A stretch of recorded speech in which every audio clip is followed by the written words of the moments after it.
Assalamualaikum warahmatullahi wabarakatuh.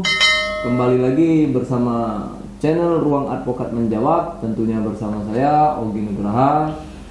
Nah, hari ini kita kedatangan tamu, cowok keren, cowok kece lah ini yang hadir di Ruang Advokat Menjawab untuk berbagi pengalaman. Nah, boleh sapa dulu Mas Lalu. Halo Sobat Ram, perkenalkan saya Lalu Hartawan, advokat magang di Ramla Office. Nah, jadi di sebelah saya ini sahabat saya, Mas Lalu namanya. Jadi hari ini kita mau bincang-bincang apa ini, Mas Ogi?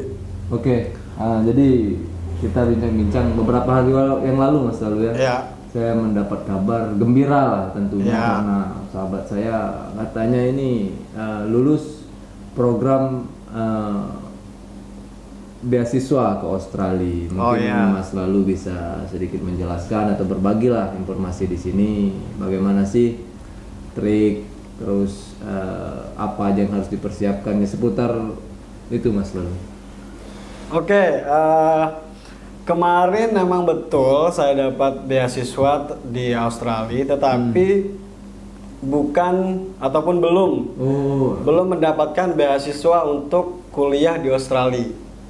Saya hanya dapat beasiswa terkait dengan persiapan untuk tes IELTS. Oh, persiapan tes IELTS. Jadi di Australia itu ataupun program beasiswa Australia itu ada program yang namanya itu ELTA. ELTA itu kayak semacam persiapan buat lulusan yang baru lulus sarjana untuk dipersiapkan dalam artian peningkatan kualitas bahasa Inggrisnya, Mas Ogi. Jadi di situ beasiswa tersebut hanya memprioritaskan daerah-daerah tertentu saja. Contohnya, misalkan ada kemarin itu yang mahasiswa yang memang ataupun lulusan sarjana yang memang berasal dari NTB, terus Maluku, Papua, NTT, sama Aceh kalau nggak salah yang kemarin. Sumatera ya. Jadi beasiswa ini memberikan kesempatan kepada putra-putra daerah yang berasal dari daerah tersebut. Jadi berasal dari 5 daerah tersebut untuk peningkatan kualitas kemampuan bahasa Inggrisnya. Oke. Jadi tadi kan Mas Lalu menjelaskan bahwa ini kan program, artinya program untuk meningkatkan kemampuan berbahasa IELTS tadi, Mas ya? Iya, betul. Jadi program IELTS itu tadi. Artinya berarti sebenarnya bayar IELTS ini, Mas, kalau kita nggak dapat beasiswanya itu? Bukan. Jadi kita ini setelah kemarin kan saya mengikuti program ini daftar seleksi berkas, kemudian ada tes kompetensi dasar. Tes kompetensi dasar ini tes kemampuan bahasa Inggris kita itu, Mas Ogi. Jadi ada beberapa soal terkait grammar lah, bahasa Inggris terkait dengan penulisan esai dan macam-macam. Kemudian terakhir itu ada tes wawancara. Jadi gitu kita memang. Nah, program ini dia membutuhkan orang-orang yang memang memiliki dasar kemampuan bahasa Inggris juga. Jadi bukan berawal dari nol. Dari nol maksudnya. Contoh seperti saya ini, maksudnya yang cuma pengen kemauan aja dari nol aja itu. Bukan. Itu ya. Itu akan membutuhkan waktu lama kan? Karena program ini hanya berjalan 3 bulan saja. 3 bulan program. Nah, itu nanti kita belajar bahasa Inggris full day setiap hari itu. Setiap hari kita akan belajar full day, dan ini kemarin saya dijadwalkan untuk pelatihan ini dimulai tanggal 6 September 2021. 6 September nanti sampai Desember. Ya, Desember 2021. Tapi enaknya Mas Ogi kalau kita ikut persiapan ini nanti kita dikasih kesempatan buat tes IELTS secara gratis. Jadi kita diberikan pelatihan, kemudian nanti kita akan dibiayai soal biaya tes IELTS itu. Kan kita tahu biaya tes IELTS itu sekarang itu hampir berapa ya? 2,5 jutaan lah. Lumayan kan? Iyalah, apalagi. Makanya kita nanti dipersiapkan untuk tes IELTS di situ. Dan juga yang lebih enaknya lagi, beasiswa ini kita diberikan uang saku selama mengikuti pelatihan itu. Selama 3 bulan itu Iya, tadi? selama 3 bulan itu kita dikasih uang saku. Jadi ada ibaratnya untuk apa ya, subsidi inilah, biaya hidup lah. Biar kita nanti benar-benar belajar fokus gitu, bukan memikirkan hal-hal lain lagi. Ini juga beasiswa ini dia mewajibkan apabila kita sudah bekerja atau enggak kita ada kegiatan lain, misalkan kayak saya ini lagi magang kan, lagi magang itu harus cuti. Ya, itu diharuskan gitu ya. Kita diharuskan untuk cuti supaya nanti tidak mengganggu proses pelaksanaan kegiatan itu. Jadi memang betul-betul kita diwajibkan untuk tidak memikirkan hal lain lagi, harus fokus belajar, dan itu nanti membuat kita menjadi semakin lebih mudah memahami pelajaran-pelajaran itu, Mas Ogi. Ya. Jadi tahap untuk mendapatkan beasiswa itu pertama harus ada tes IELTS. Kemudian nanti setelah itu kita daftar beasiswa Australia itu pada bulan Februari kalau nggak salah 2022. Nah nanti kalau udah saya mengikuti pelatihan ini terus ada tes IELTS terus lulus, saya daftar lagi beasiswa. Oh, daftar lagi? Iya, lulus IELTS itu daftar lagi? Daftar lagi saya beasiswa. Nah setelah daftar baru nanti ada beberapa tahap itu. Ada tahap berkas, wawancara, baru nanti ada namanya, kalau lolos wawancara, terus nanti pengumuman, baru kita mengikuti program terakhir itu PDT namanya kalau nggak salah. Iya, PDT itu pre-departure training. Oh, ya. Jadi persiapan untuk lebih matang lagi dalam hal penulisan akademik, kemudian memahami nilai-nilai budaya yang ada di Australia, itu macam-macam. Jadi saya pengen tahu nih Mas Lalu, mungkin juga sobat-sobat Rami ini pengen tahu persiapan Mas Lalu lah sebelum mengikuti mungkin dari segi mengatur jam belajarnya pas mengikuti program persiapan untuk lancar berbahasa beasiswa ini Mas, yang tadi itu. Ya, kalau persiapan memang sebetulnya saya dari awal ataupun udah lama itu udah belajar bahasa Inggris. Ada kemampuan dasar saya untuk bahasa Inggris itu, Mas Ogi. Mas Lalu pernah les atau gimana itu? Saya pernah les dulu di Pare namanya. Di Kediri? Di Kediri ya, di Pare di Kediri itu hampir sekitar 8 bulan. 8 bulan? Ya, saya pernah les di sana, kemudian saya belajar bahasa Inggris. Dan akhirnya memang bahasa Inggris ini saya rasa memberikan dampak yang besar buat kemampuan kita dalam meningkatkan skill karir kita gitu. Bahasa Inggris ini merupakan suatu hal yang penting buat menunjang karir kita untuk menjadi orang yang lebih profesional, kemudian kita bisa memberikan berbagai macam dampak positif lah, dalam artian kita memahami isu-isu yang ada di luar negeri, kita bisa tahu juga, jadi memberikan wawasan juga gitu. Nah, persiapan yang saya lakukan sebelumnya itu ya, pertama saya ngelihat ada pengumuman, kemudian kemarin itu saya lihat di website beasiswa Australian Awards. Memang ada website? Memang ada websitenya di situ. Nah, ada websitenya, kemudian saya download brosurnya. Di situ ada memang khusus daerah-daerah tertentu saja yang bisa mengikuti program ini. Yang saya sebutkan tadi itu, Bali, NTT, Papua, Maluku, Aceh. Oh iya. Nah, setelah saya seleksi berkas, baru kemudian saya seleksi yang tadi itu kemampuan dasar bahasa Inggrisnya itu. Untuk persiapan yang lain apa ya? Motivasi mungkin, kenapa sih maksudnya kita yang muncul jadi pikiran itu kenapa harus Australia begitu Mas? Kan masih banyak nih negara-negara lain tuh beasiswa ada yang mungkin ke Italia, Spanyol, kenapa harus Australia begitu?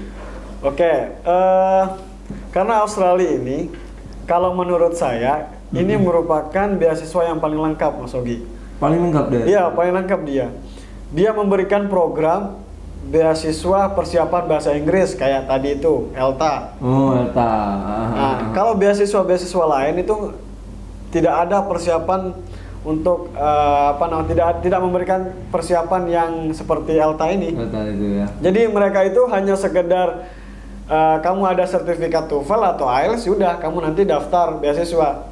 Terlepas. Tapi kalau beasiswa Australia ini dia mempersiapkan orang-orang yang memang belum ada sertifikat IELTS untuk mengikuti program beasiswa IELTS itu tadi. Nah, jadi kita dipersiapkan di situ. Ya. Kemudian ada uang sakunya lah, kemudian kita dibayarin akomodasi nanti kalau ada tes IELTS. Kemudian nanti setelah, misalkan nanti kita dapat beasiswa itu, setelah kita ke Australia misalkan kita dikasih uang juga, uang apa namanya itu ya, biaya untuk hidup setelah kedatangan. Kalau beasiswa lain biasanya itu kadang kayak ya LPDP juga ada, tapi yang lain-lain itu kayak di Belanda itu misalkan ada namanya beasiswa OTP, Orange Tulip Program, kemudian ada Stunet. Mereka hanya sekedar datang di sana nyari kampus sudah diterima kampus. Nah, kemudian kita tidak diberikan akomodasi yang baik. Tapi kalau Australia ini semua aspek untuk menunjang pendidikan itu kita dikasih. Misalkan untuk checking medikal atau kesehatan, kita itu dibiayai. Oh, itu dibiayai itu. Dibiayai juga. Demam segala macam nanti kan di sana kan kita tahu nih kesehatan apa. Pengurusan paspor kita dibiayai juga. Tapi kalau beasiswa yang lain kadang tidak semua beasiswa memberikan itu gitu. Selengkap ini lah. Tidak selengkap ini. Kemudian ini juga yang paling menarik dari beasiswa Australia itu, kita itu setelah kita lulus beasiswa nanti dari pemerintah di sana atau enggak dari beasiswa Australian Award Scholarship ini yang mencarikan kita kampus. Jadi bukan kita sendiri yang nyari kampus gitu. Kampus warawiri gitu. Iya. Kan bukan kita setelah kita lulus nanti dicarikan kampus. Oh, kamu nanti cocoknya di sini sesuai dengan minat atau enggak sesuai dengan jurusan yang akan kamu ambil gitu. Dicarikan program dan lain sebagainya. Keren pokoknya sekali. Ya lengkap lah Australia ini. Saya sangat berterima kasih dan berharap bisa mendapatkan ini. Amin kita doakan ya, semua gitu, semoga Mas Lalu juga ini. Nah, terus saya penasaran juga Mas Lalu dengan semangat belajar bahasa Inggris dari Mas Lalu itu sendiri, karena saya lihat memang dari penggunaan kosakata, apalagi saya ini yang awam lah terhadap bahasa Inggris itu agak asing Mas Lalu ya. Ini semoga mungkin sahabat-sahabat RAM kita ini yang mau belajar agar tidak patah semangat gitu loh dalam belajar bahasa Inggris itu. Betul. Kalau saran saya untuk teman-teman yang ingin belajar bahasa Inggris itu ya pertama itu kita harus menguasai dulu kemampuan dasar untuk pertama yang perlu kita miliki untuk bisa berbicara bahasa Inggris itu adalah kosakata atau vocabulary. Itu harus benar-benar banyak kita miliki, kita kuasai, kita hafal. Saya dulu waktu belajar itu hampir setiap hari saya belajar vocab itu, kosakata itu hampir 50 lah, 100 lah, bahkan saya ulang-ulang lagi dan lain sebagainya. Jadi ketika kita memiliki banyak kosakata nanti akan memudahkan kita untuk berbicara gitu. Nah, pertama kosakata kita harus kuasai, hafal sebanyak-banyaknya, kemudian baru kita nanti pahami grammar. Grammar itu tata bahasa urutan di dalam bahasa Inggris. Nah, itu juga kita harus paham tuh. Jangan sampai kita nanti bicara ngelantur itu loh Mas Ogi. Ngalur ngidul nggak jelas. Ngalur ngidul nggak jelas. Kita tahu bahasa kosakatanya tapi susunan katanya nggak beres gitu. Iya. Jadi harus benar-benar tersistematis ngomongnya gitu. Jadi kalau untuk menempuh beasiswa itu bahasa Inggrisnya harus tersistematis, terstruktur, bukan masif ya kalau ada militan juga kan. Kalau dalam hukum itu kan kalau mau menemukan pembuktian kan sistemnya kayak gitu. Nah, jadi itu tata bahasa, kosakata, tata bahasa, grammar, kemudian kita harus praktek. Praktek itu mempengaruhi sekali itu Mas. Iya, itu sangat mempengaruhi praktis bahasa Inggris itu. Berarti lingkungan juga mendorong ya termasuk. Mendorong betul. Karena kan kita aneh aja ketika misalkan di kosan nih, kita sama-sama kos terus kita sendiri good morning gitu kan, orang baru bangun segala macam, apa orang ini kan. Karena memang lingkungan itu sepertinya mendorong gitu Mas. Iya, betul. Lingkungan itu sangat mendukung untuk kemampuan peningkatan kita bahasa Inggris. Nah, gitu. Jadi kalau kita bisa menguasai kosakata, tata bahasa, tapi kita tidak praktek, itu percuma aja gitu. So you have to practice what you have learned. So it's going to be great for you to practice it. Okay? keren. Oke. Mungkin itu saja sobat-sobat RAM pengalaman dari Mas lalu tadi. Bagi sobat-sobat RAM, bagi teman-teman semua, mungkin ada yang pengen juga punya cita-cita dapat beasiswa ke Australia karena ada kanguru di sana kan. Kalau di Indonesia kan Mas lalu kita nggak punya kanguru toh. Iya. Karena langka sekali barang gitu kan. Nah, sekalian kita sekolah, sekalian kita menempuh pendidikan, sekalian kita juga bisa melihat kanguru. Mungkin tadi tips dari Mas lalu pengalaman yang sangat berharga.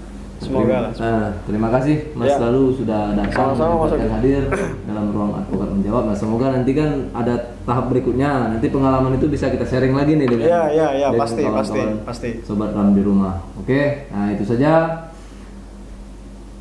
Sekian dari saya. Terima kasih. Jangan lupa like, comment, and subscribe channel Ruang Advokat Menjawab karena harus kita support dalam memberi wadah pengetahuan, berbagi pengalaman, sharing-sharing hal menarik lainnya. Ya, terima kasih. Salam Sobat RAM. Salam Sobat RAM.